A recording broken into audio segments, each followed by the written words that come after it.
ఏ ప్రాంతంలో అయితే కాంగ్రెస్ పార్టీ గజ్వేల్, అదేవిధంగా టీఆర్ఎస్ పార్టీ గజ్వేల్లో ఇది మా కంచుకోట అని చెప్పుకునే ఒక దీంట్లో భారతీయ జనతా పార్టీ నాయకుడు రఘునందనరావు గారు బ్రహ్మాండమైనటువంటి ఒక విజయం అక్కడ సాధించారు. మరి అటువంటి ఒక ప్రాంతం నుంచి మా అందరికీ ఇక్కడ ఈరోజు మీరు చేరుతున్నందుకు చాలా సంతోషంగా ఉంది. నేను ఈ సందర్భంగా ఈ రాష్ట్రంలో అందరినీ కూడా కోరుతా ఉన్నాను.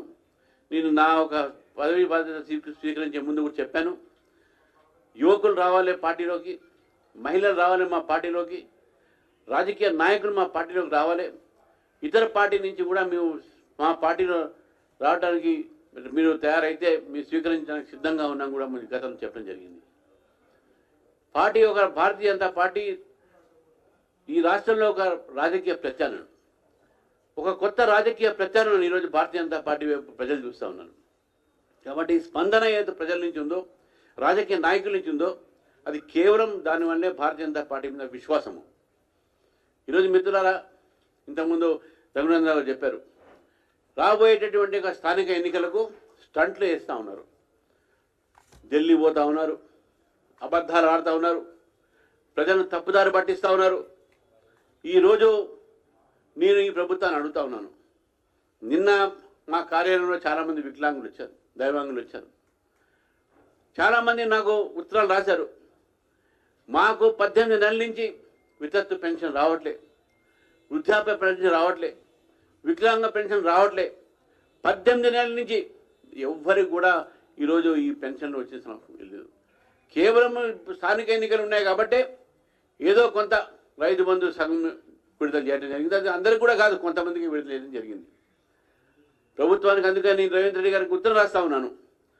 ఈ రాష్ట్రంలో వృద్ధాప్యం అయితే ఏంది, వితంతులైతే ఏంది, దైవాంగులు అయితే ఏంది, వాళ్ళకి ఎందుకు మీరు పెన్షన్లు ఆపారో, మీ ప్రభుత్వం వచ్చిన మంచి ఈ పెన్షన్లు ఎందుకు ఆగినాయి, వాళ్ళకు వెంటనే పెన్షన్ రిలీజ్ చేయమని చెప్పేసి కూడా నేను మీ సమక్షాన్ని ఈ యొక్క ఉత్తరం రాస్తున్నాను. వారికి కూడా ఇప్పుడు పంపిస్తాం జరుగుతుంది. ఇంతమంది ఈరోజు రాష్ట్రంలో దాదాపు 50 లక్షల మంది ఈ యొక్క పెన్షన్ల కోసం వెయిట్ చేస్తూ ఉన్నారు.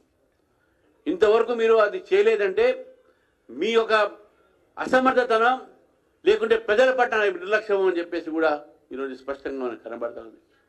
మరోవైపు ఇవాళే కొన్ని తాజా ఘటనలు జరిగినాయి. కావున భద్రాచలం జిల్లాలో, ఇటు ఖమ్మం జిల్లాలో, భద్రాచలం జిల్లాలో ఈఓని కొట్టడము, అక్కడ ఉన్న దేవస్థానం ఒక భూముల్ని అక్కడ ఆక్రమించే ప్రయత్నం చేయటము, ఇతర మసస్తులు దానిపైన కట్టడాలు కట్టి కొంతమంది చర్చి కట్టే ప్రయత్నము, కొంతమంది మస్జిద్ కట్టే ప్రయత్నము, అక్కడ ఈఓ పోయి ఆపితే ఈఓ మీద అటాక్ చేయటము.